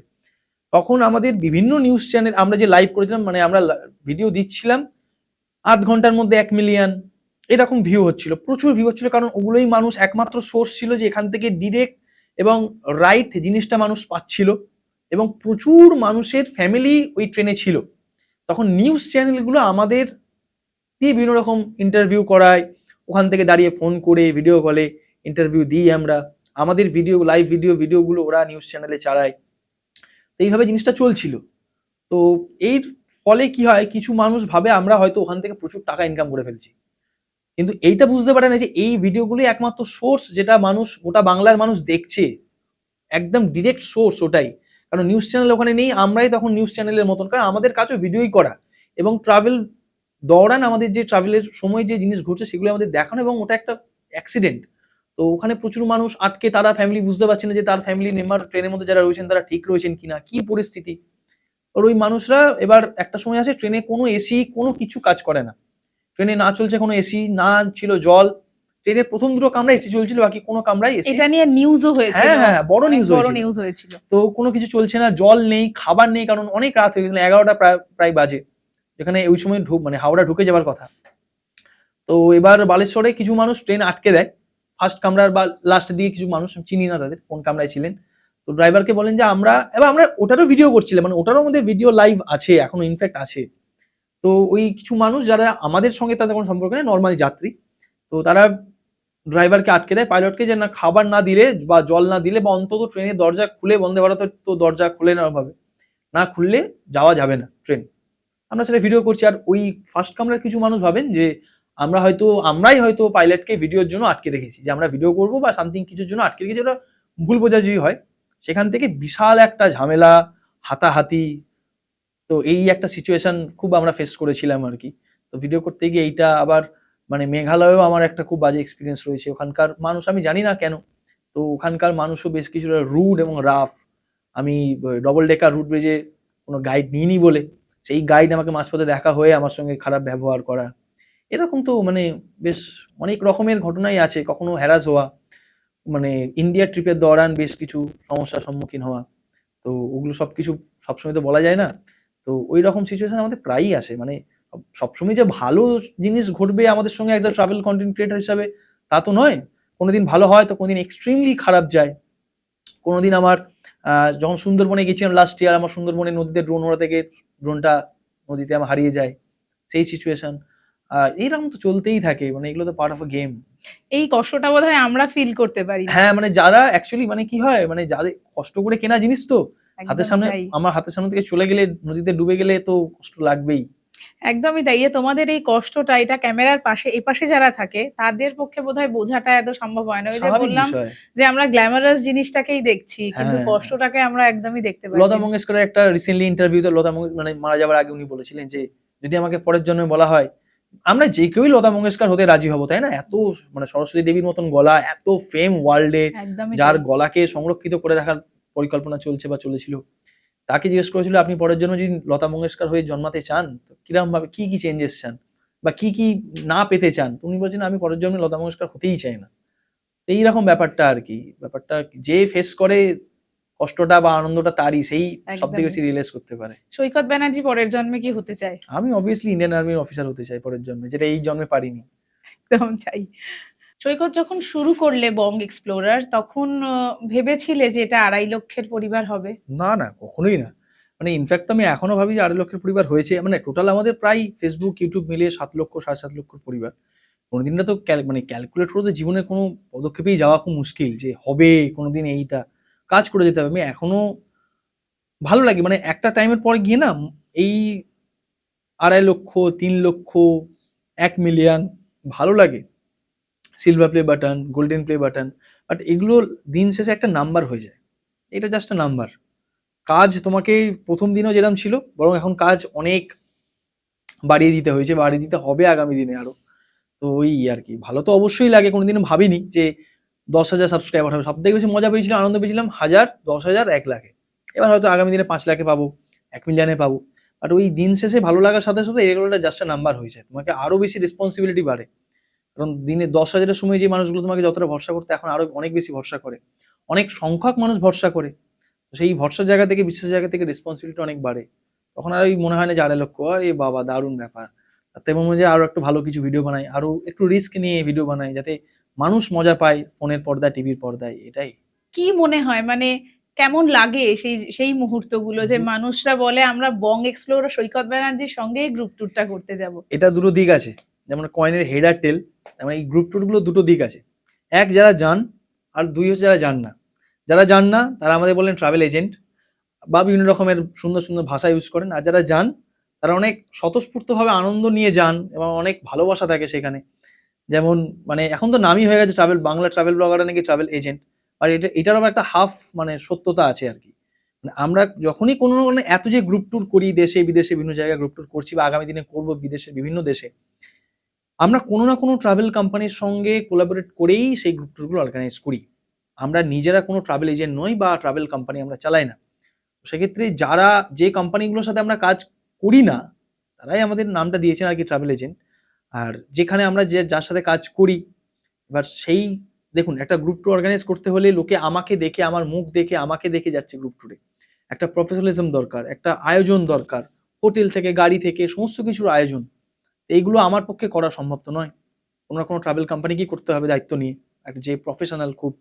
তো সেরকম ভাবেই করছি, আগামী দিনেও করবো, অবশ্যই করবো, কারণ দিন শেষে ইউটিউব একটা বিজনেস, এখানে সকলেই আমরা সৎ পথে ভালোভাবে টাকা ইনকাম করতে এসেছি। কেউ যদি বলে যে আমি না ইউটিউব করছি যে টাকা ইনকামের জন্য নয়, তাহলে সে মিথ্যে কথা বলছে, সোজা কথায়। আমরা যখন দিন শেষে টাকা ইনকাম করতে চাইছি ভালোভাবে, এটা মানুষরাও জানে, মানুষরা তো বোকা নয়, মানুষরাও জানে আমাদের এত স্পন্সর, এত প্রমোশনে আমরা কাজ করি, 99% আমরা স্পন্সরশিপেই কাজ করি। তো এগুলো তো দিন শেষে ইনকাম করার জন্যই। চাকরি ছেড়েছি, চাকরি ছেড়ে ইউটিউবে এসেছি, মানুষকে এত বিনোদন দিচ্ছি, এত জায়গা ঘুরছি। একদমই তাই। দিন শেষে ইনকামটা দরকার, কারণ আমার ফ্যামিলিকে আমাকে চালাতে হবে। একদম। তার জন্য গ্রুপ টুর একটা সুন্দর উপায়। আমরা মানুষরা আমাদেরকে এত ভরসা করে, বিশ্বাস করেন, স্পেশালি সিনিয়র্সরা। এমন প্রচুর মানুষ আছেন যারা তাদের বাবা মাকে, জেঠু জেঠিমাকে, মানে কাকু কাকিমা, এদেরকে আমাদের ভরসায় পাঠান দূরে দূরে গ্রুপ টুরে। সেই ভরসার জায়গাটা আমরা রোজগার করেছি, অর্জন করেছি, তবেই না আমরা একদম। তাদেরকে নিয়ে যাচ্ছি। এবং যারা যান, তাদের ভালোবাসাটা দেখার মতন, মানে সেই যে একটা আনন্দ, মানে সৈকত ব্যানার্জি আজকে বং এক্সপ্লোরার হলেও আমি জানি না কেন, মানে আমার মধ্যে কি আছে, বাট আমাকে প্রত্যেকটা মানুষ না ওই ঘরের ছেলের মতন ভালোবাসে। হতে পারে আমি খুব তাদের সাথে সেইভাবে মিশে যাই, হতে পারে আমি সেইভাবে তাদের সাথে হয়তো কানেক্ট করতে পারি। তো এইভাবে গ্রুপ ট্যুরগুলো যখন করি আমি, বা করাই আগামী দিনে, কাশ্মীর, লাদাখ, বিভিন্ন দেশে প্ল্যান রয়েছে, ভিয়েতনাম, ফুকক, দুবাই। তো সেইগুলোতে যারা যান, তারা খুব আনন্দ সহকারে একদম মন থেকে ঘোরেন। আর আমাদের গ্রুপ ট্যুরগুলো স্পেশালিটি থাকে এরকম যে যে কোনো জায়গায় আমরা কোনো কম্প্রোমাইজ করি না। তো এই জন্য না মানুষ খুব ভালোবাসেন যে ঠিক আছে চলো টাকা দিয়ে যাচ্ছি, আরও যাবো। এই গ্রুপ ট্যুরগুলো করাতে আমার খুব ভালো লাগে, কারণ হচ্ছে যারা আমাদের নিয়মিত দেখেন, আমি তাদের দেখতে পাই না। তাদের সাথে যখন 10টা 15টা 5টা দিন আমরা ঘুরছি, সেই জায়গায় দিন রাত কাটাচ্ছি, নাচ গানা হচ্ছে, আনন্দ করছি, খাওয়া দাওয়া করছি, ঘুরছি, একটা পুরো ফ্যামিলি বন্ডিং তৈরি হয়ে যায়। সেই ফ্যামিলি বন্ডিং গুলোতে না অনেক, এখনো আমাদের যারা বিগত গ্রুপ ট্রিপগুলোতে গেছেন, তাদের সাথে একটা পারিবারিক সম্পর্ক হয়ে গেছে। তাদের বাড়িতে কিছু নিমন্ত্রণ, মানে অনুষ্ঠান হলে আমাদের ডাকেন, আমরা ডাকি। এই জিনিসগুলো খুব পাওনা অনেক বড় গ্রুপ পাওনা। ট্যুরের। হ্যাঁ, অনেক বড় পাওনা। হ্যাঁ, বাজারে তো গুজব আছেই যে ইউটিউবাররা বা ব্লগাররা না প্রচুর ট্রাভেল ব্লগাররা নাকি? প্রচুর টাকা রোজগার করছে, এবং বিশেষ করে ট্রাভেল ব্লগাররা সবই স্পন্সর ট্রিপ করছে। তুমি জানো না যে আম্বানিকে আমরা রেগুলার এখন টাকা ধার দিচ্ছি, এত টাকা হয়ে গিয়েছে আমাদের। হ্যাঁ, বাজারে এরকম গুজব চলছে। ঠিক আছে, এগুলো যত চলবে ততই আমাদের ভালো, কারণ যারা এই গুজবগুলো মানে ছড়ায়, বা যারা হেটার্স, তারাই সবার আগে ভিডিও এলে দেখে। আমি যে একটা এবং মানে কমেন্ট করে। এবং কমেন্ট করে। তার মানে যারা পছন্দ নয়, তারা কিন্তু তারাও ভিডিও দেখেন, একদম নিয়মিত তাই। দেখেন, এবং একদম কমেন্টটাও তাই। করেন। তা আমি তো চাই আরো বেশি করে আপনারা হেট করুন। যদিও ট্রাভেল ব্লগারদের হেটার্সের পরিমাণ, আমি যেটা পার্সোনাল অভিজ্ঞতা থেকে বলছি, ট্রাভেল ব্লগার্স হেটার্সদের পরিমাণ তুলনায় কম, রাদার দেন অন্য সেকশনে যারা ব্লগার রয়েছেন তাদের। আর যারা হেট করছেন বা যারা ভালোবাসছেন না, এইভাবেই আমাদের খারাপ ভেবে যান এবং কমেন্ট করতে থাকুন। কমেন্ট করলে ডিসলাইক দিন, ডিসলাইক দিলেও আমাদের এনগেজমেন্টটা বাড়ে, এবং লাইকও বাড়বে, আমাদের লাইকও বাড়ে। ভিউজও তা বাড়বে। আপনি কমেন্ট এবং ডিসলাইক অতি অবশ্যই প্রতিটা ভিডিওতে করুন, আমি একদম। বলছি আপনাদের। একদমই তাই। তো নেক্সট তুমি বোধহয় কোথাও বিদেশের একটা গ্রুপ ট্যুর অ্যারেঞ্জ করেছো। হ্যাঁ, অ্যারেঞ্জ করেছি। থাইল্যান্ড রয়েছে আমাদের, ভিয়েতনাম, ফুকক, দুবাই ছিল, কিন্তু দুবাই আমি জানি না করতে পারবো কিনা, এখন যা পরিস্থিতি যুদ্ধের, দুবাই করাটা আমার পক্ষে ঠিক হবে না, তাদেরকে জোর করে ওখানে নিয়ে যাওয়া। তো দেখা যাক কোথায় কি গ্রুপ ট্যুর হয়, সেটা তো আপডেট আমাদের বিভিন্ন সোশ্যাল মিডিয়া হ্যান্ডেলে আসেই। তুমি তো সবাইকে ঘোরাও, কিন্তু তোমার নিজের ড্রিম ডেস্টিনেশন কি? লাদাখ, মানে সাচ আনরিয়ালিস্টিক একটা জায়গা, ম্যাজিক্যাল প্লেস।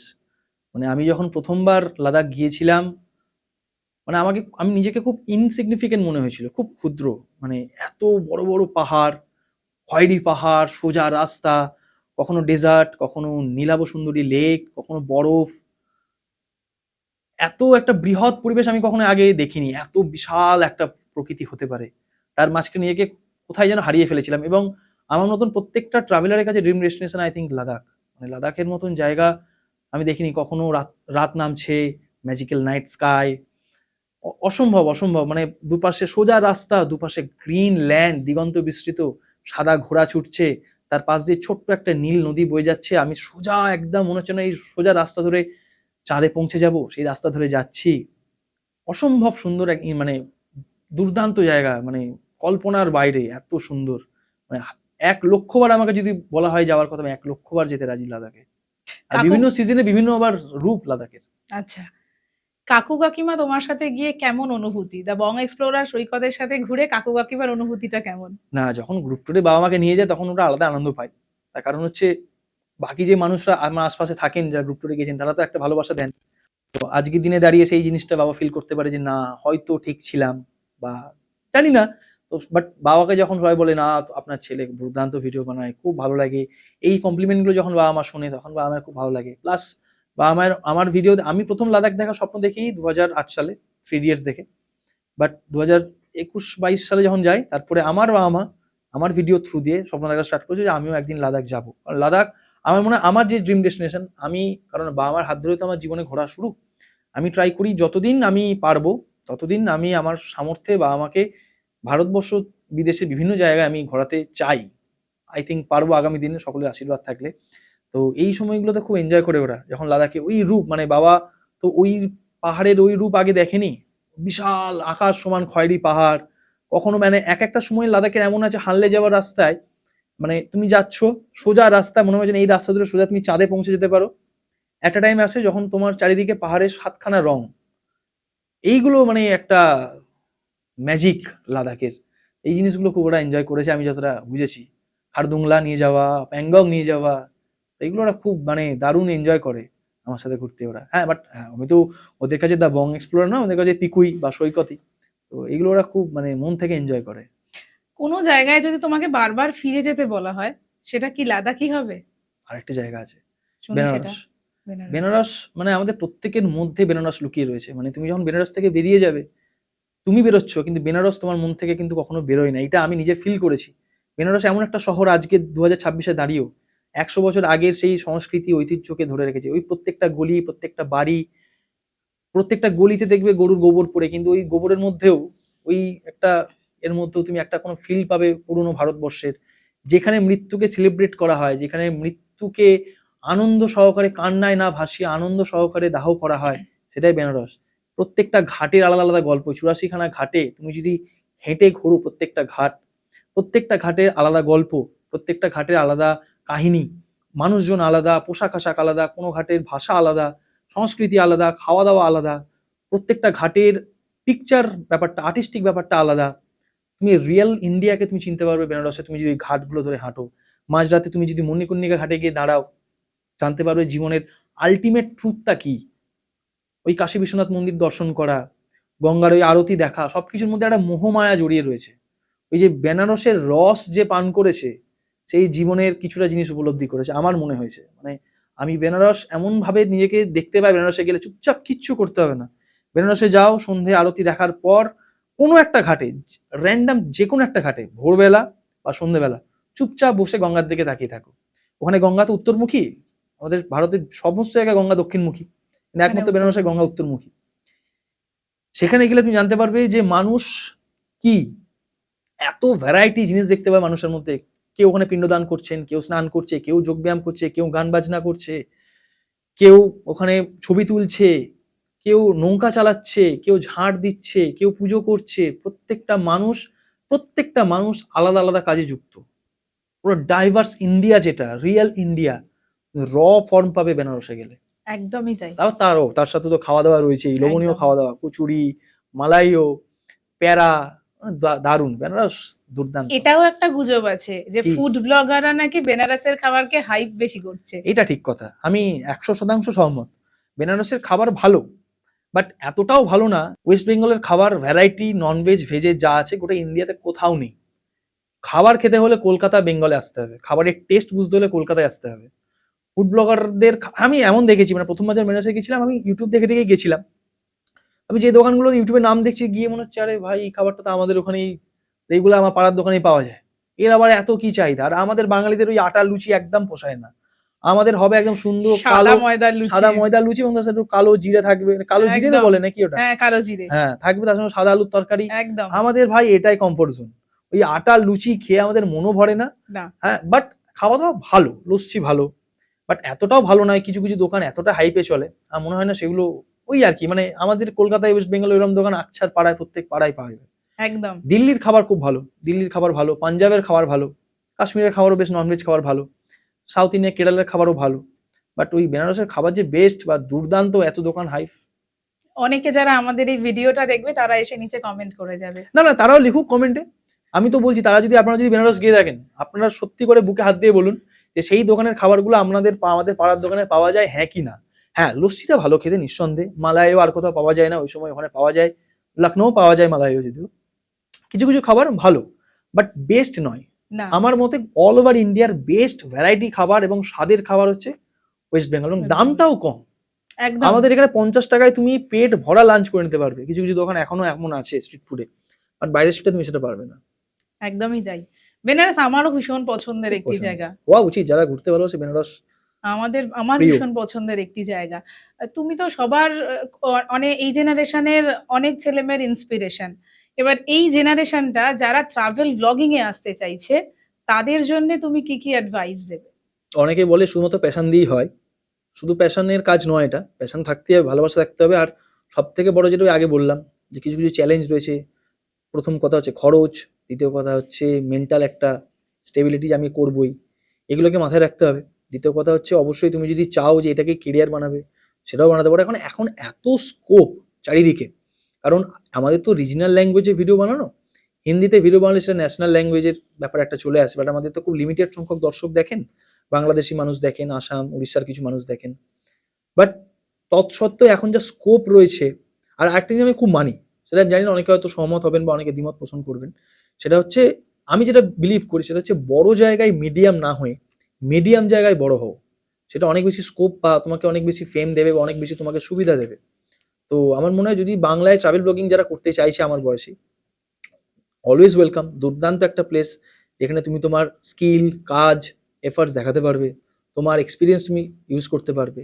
বাট হ্যাঁ, ওই আজকে করলাম 2 মাস ভিডিও ভিউ এলো না, 3 মাসের বেলা ছেড়ে দিলাম বা 6 মাসের পর ছেড়ে দিলাম, এরকম করলে কোনো কাজই হয় না। ট্রাভেল ব্লগিং কেন, যে কোনো কাজ করতে গেলে তোমাকে হয় না। দীর্ঘদিন একটা লড়াই করতে হবে, দীর্ঘদিন। হ্যাঁ, এবার কিছু কিছু মানুষের ভাগ্য একটু বেশি ভালো থাকে, কেউ 6 মাসে গ্রো করে, কেউ 6 বছরে গ্রো করে। এবার সেটা তো কিছু করার নেই, আমাদের তো ভাগ্য আমরা পাল্টাতে পারবো না, আমাদের কাজ করে যেতে হবে, বাকিটা ভাগ্যের ওপর। এই জিনিসগুলোকে মাথায় রাখতে হবে যে আমি কেরিয়ার হিসেবে অবশ্যই বাঁচতে পারি, আমি নিজে বেঁচেছি চাকরি ছেড়ে দিয়ে আইটি কোম্পানির, বাট হ্যাঁ, বাড়ির সাপোর্টটা কিন্তু অবশ্যই লাগবে। অবশ্যই দরকার।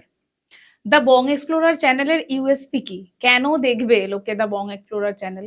আমি জানি না কেমন মানুষ কেন আমাকে এত বেশি ভালোবাসে, বাট আমার যেটা পার্সোনালি মনে হয় যে মানুষের সঙ্গে কথা বলে, কারণ রাস্তাঘাটে তো প্রতিদিনই প্রায় দু তিনজনের সঙ্গে দেখা হয়, তাদের থেকে যে ফিডব্যাকটা পাই আমার কথা বলা, বা আমার ফার্স্টের ওই cinematic intro with voice over, এবং সারা ভিডিও জুড়ে আমার প্রাণবন্ত একটা উপস্থাপনা, যেখানে যেরকম সেখানে সেরকম একটা কথা বলার ধরন, ভাষা হতে পারে, আমি মানে মানুষ এগুলোতে বেশি কি বলবো কানেক্ট করতে পারে, বা আমি যেভাবে মানুষের কাছে দেখাই যে কোনো জিনিস আমি খুব সিম্পল ওয়েতে দেখানো পছন্দ করি, কোনো কিছুতে এত জাঁকজমক। হ্যাঁ, এবার যেটা দেখানো যেরকম দেখানো সেটাকে সেরকম দেখাতেই হবে, বাট ওই রসিয়ে কষিয়ে কোনো জিনিসকে এক্সট্রা বাড়িয়ে চড়িয়ে আমি দেখাই না, যেটা যেরকম সেটা সেরকম। তো এই জন্য হয়তো মানুষ বেশি ভালোবাসেন। বাট আমার যেটা পার্সোনালি, আমি তো আমার ভিডিও নিজে আগে বানিয়ে দেখি পুরোটা, তারপর আপলোড করি। তো যখন আমার নিজেও ভিডিও বানিয়ে আমি দেখি, মনে হয় যে ভিডিওটা দেখতে থাকি। কোনো জায়গায় আমি মানে যখন এডিটও করি, আমি দর্শক হিসেবে এডিট করি যে কোন জায়গাটা মানুষ দেখতে বেশি পছন্দ করবেন, বা এর পরে গিয়ে কি খুব বোরিং হয়ে যাচ্ছে মানুষ, কি কারণ মানুষের কাছে সময় কম, আমাকে এমন জিনিস দেখাতে হবে, কারণ একটা সিরিয়াল এখন 8 ঘন্টার অ্যাড নিয়ে, অ্যাড ছাড়া 20 মিনিটের, আমার ভিডিও সেখানে 40 মিনিটের, মানে সিরিয়ালের ডবল। 40 মিনিট ধরে মানুষ আমার এই থোবড়াটা দেখবে কেন? তার তো কোনো কারণ থাকতে হবে। তাই আমাকে সেইভাবে জিনিসটাকে এন্টারটেন করতে হবে, ভয়েস ওভার ইনক্লুড করো, মিউজিক দাও, সিনেমেটিক বানাও জিনিসটাকে, যাতে মানুষ, কারণ অনেক জায়গায় এমন এমন জিনিস দেখায় যেগুলো মানুষ সচরাচর যাবে না। কেন মানুষ যাবে -40-এ কষ্ট করে? আমার একদমই মতন তাই। হয়তো এক 1000টা লোকের মধ্যে একটা লোক আছে যে পাগল আমার মতন, সে হয়তো যেচে পড়ে -40-এ যাবে, ওই কোমর অব্দি বরফে। কেন যাবে তুমি আমাকে বলো? কোনো কারণ নেই। কিন্তু 60 মানুষ, 20 বছরের মানুষ, তারা ভিডিওটা আমার দেখছে। ওই জায়গায় কোনোদিন আমি যাবো না, কিন্তু আমি দেখি তো জায়গাটায় কি আছে, ওই কষ্টটা কি করে মানুষ করছে, এইটা মানুষ দেখে। তো সেইটাকে আমাকে সেইভাবে রিপ্রেজেন্ট করতে হবে, যাতে মানুষ 40 মিনিট 50 মিনিট, আমার কমেন্ট সেকশন আমরা দেখতে পাই যে ভিডিওটা টানা 1 ঘন্টা দেখে গেলাম, 1 ঘন্টা দিনে, মানে বিশাল ব্যাপার। তো সেইভাবে বানায় যাতে মানুষ ওইভাবে দেখে, সেই জন্যই হয়তো মানুষ দেখে বা কানেক্ট করতে পারে। আজ থেকে 4-5 বছর আগে সৈকত ব্যানার্জি, দ্য বং এক্সপ্লোরার সৈকত ব্যানার্জি, কিছু কি পাল্টেছে না দুটো মানুষই একই আছে? আমার তো মা বলে আমি ছোটবেলায় যেমন ছিলাম, 4-5 বছর আগেও যেতাম না, 10 বছর আগে আমি যেমন ছিলাম এখনো ঠিক আমি ঠিক তেমনই রয়েছি। মানে তুমি যদি কাজের জায়গায় আলাদা একটা মাইন্ডসেট থাকে, প্রফেশনালিজম থাকে, বাট বাড়িতে ওই একই। এখন আমি বাড়িতে চিৎকার করি, গান গাই, ঠিক আছে, এডিট করার সময় এগুলো আমাদের বাড়ির লোকরা বেশি ভালো অ্যান্সারটা দিতে পারবে আমার থেকে। বাট মা যেটা বলে যে আমি 10 বছর আগেও যেরকম ছিলাম এখন আমি ঠিক সেরকমই আছি। মানে এইটা আমার মনে হয় কিছু কিছু ক্ষেত্রে থাকা ভালো। বেশি বড় হয়ে গেলে আবার মুশকিল, বাট কাজের জায়গায় তোমাকে সেই জিনিসটা মেনটেন করতে হবে। এবং আজকাল মানে রাস্তায় বেরোলে 2-4 জন মানুষ চিনতে পারেন, সেটা ভালো লাগে দেখতে, যে তারা আমার ভিডিও দেখেন, আমার আমার থেকে আমার কাজকে বেশি ভালোবাসেন, আমার কাজের জন্য আমার পরিচয়। সেগুলো তো কিছুটা অবশ্যই পাল্টেছে, বাট বাড়িতে আমি একই আছি। মানে সেটা ক্যামেরার পিছনে যারা দেখেন আমাকে নিয়মিত প্রতিনিয়ত, তারা ভালো বলতে পারবেন যে আমি কিরকম আছি আর কি। আর মনে হয় এরকম সরল সাদাসিধে সৈকতই তোমার মেন ইউএসপি, এমনটাই থেকো। আমি এমনই থাকার চেষ্টা করি, কারণ আমি এমন বড় কিছু কেউকেটা হয়ে যায়নি যে বিশাল আমাকে অহংকার ঘ্যান নিয়ে চলতে হবে। আমি একজন সাধারণ ট্রাভেল ব্লগার, যে নিয়মিত ঘুরতে ভালোবাসি, মানুষকে ভার্চুয়ালি হোক কিংবা গ্রুপ ট্যুরের মাধ্যমে ঘোরাতে ভালোবাসি। তো এই কাজটা যখন আমি করি, মানুষের সঙ্গে মেশাটা খুব দরকারি, হাসি মুখে থাকাটা খুব জরুরি। তো মনটাকে পরিষ্কার না রাখলে এত এত ভালো কাজ আসা খুব কঠিন। তো এই সরল সাদা মনটা আশা করি যদি ভগবান না চান পাল্টাবে না, আর জীবন থাকবে, বাকিটা তো সময় উত্তর দেবে আর কি। অসংখ্য ধন্যবাদ তোমায়। তুমি শুধুমাত্র ইয়াং জেনারেশনের ইন্সপিরেশন নয়, অনেক ছেলে মেয়ে কিন্তু তোমায় ফলো করে। হুম হুম হুম হুম। অনেক ছেলে মেয়ে তোমায় ফলো করে, তোমায় অনুসরণ করে, তারা সৈকত ব্যানার্জির মতো হতে চায়। না, ব্যাপারটা হচ্ছে কি, কারোর মতো একদম কপি করলে খুব মুশকিল। আমরা যেমন কি করি, আমরা তো অ আ ক খ একজনের থেকেই শিখেছি, সবাই অ আ ক খ নিয়েই পড়ছে ছোট থেকে। অ আ ক খটাকে আমরা বিভিন্ন জন বিভিন্ন উপায়ে কাজে লাগাই। যেমন কেউ আমাকে অনুসরণ করতে পারে, অনুকরণ করলে খুব মুশকিল। কেউ যদি আমার মতন হতে চায়, আমি হতে চাই জেরক্স কপি, তাহলে কিন্তু মুশকিল। কারণ প্রত্যেকের আলাদা আলাদা নেচার রয়েছে, প্রত্যেকের আলাদা আলাদা কোয়ালিটিস রয়েছে, প্রত্যেকে আলাদা রকম একটা মাইন্ডসেট রয়েছে, সবারই আলাদা ভগবান একটা কিছু দিয়ে রেখেছে। তো অনুসরণ করো। আমি যে জিনিসটা করছি, আমি যেটা সবাইকে বলি সবসময় আমার জুনিয়রদের, যে মানে যে কাজটাই করো, যে কাজই করো, তোমার যদি মনে হয় যে আমি, দেখো এখন তো শুধু ডাক্তার ইঞ্জিনিয়ার বলে কোনো লাইন নেই, এখন লাইন অনেক ডাইনামিক হয়ে গেছে। যে কাজটাই করো, সেই কাজটাকে মন থেকে করো, ভালোবেসে করো। সেই কাজটার পর তুমি যদি 100 কেন 200% এফর্ট দাও, সৎভাবে থেকে ভালো উপায়ে সেই কাজটা তুমি করো। হ্যাঁ হ্যাঁ, এবং বাবা মাকে বোঝাতে হবে যে আমি এই কাজটা করতে চাইছি, আমি পারবো করতে, আমাকে একটু সময় দাও। সোশ্যাল মিডিয়াকে কাজে লাগিয়ে অনেক মানুষ অনেক কিছু বিজনেস করছে, অনেক কিছু কাজ করছে ভালো উপায়, আবার খারাপও করছে। তো তুমি যদি মনে করো যে এই কাজটা ভালো এবং সত্যিই সেই কাজটা ভালো হয়, তাই আমি বলবো নিষ্ঠা ভরে কাজ করো। এবং সেই কাজটা আজকে না হলে 1 বছর, 1 বছর না হলে 2 বছর, 2 বছর না 5 বছর পর তুমি সেখান থেকে ভালো একটা রেজাল্ট পাবেই। এবং লেগে থাকা, ডিটারমাইন্ড থাকা, ডিসিপ্লিন থাকা, ডেডিকেটেড হওয়া, এই 3টে ডি যদি ফলো করো, আমার মনে হয় যে ভালো নিশ্চয়ই হবে। আর অনুকরণ করার দরকার নেই। আর আমি মহেন্দ্র সিং ধোনিও নয় বা শাহরুখ খানও নয় যে আমার মতন হতেই হবে, আমি হতে হবে। তাদের মতন করে হওয়ার চেষ্টা করো, ভালো হবে। অসংখ্য ধন্যবাদ নতুন পাতাকে এতটা সময় দেওয়ার জন্য। থ্যাংক ইউ সো তোমার much. Personal life, professional life আরো স্মুথ হোক। নতুন পাতার তরফ থেকে তোমার জন্য রইল অনেক শুভেচ্ছা। এমন ভাবেই এগিয়ে যাও। ধন্যবাদ ভালো তোমাকে থেকো। নন্দিনীদি। আর আপনারা, আমাদের দর্শক বন্ধুরা, ঝটপট এপিসোডটা দেখে ফেলুন এবং আমাদের কমেন্ট বক্সে জানান আপনাদের কেমন লাগলো। দেখা হচ্ছে আবারও একটা নতুন এপিসোডে, নতুন কোনো গল্প নিয়ে। সাথে থাকুন, অবশ্যই সাবস্ক্রাইব করুন আমাদের চ্যানেল নতুন পাতা সাথে নন্দিনী, যেখানে প্রতিটি গল্প একটি নতুন পাতার শুরু।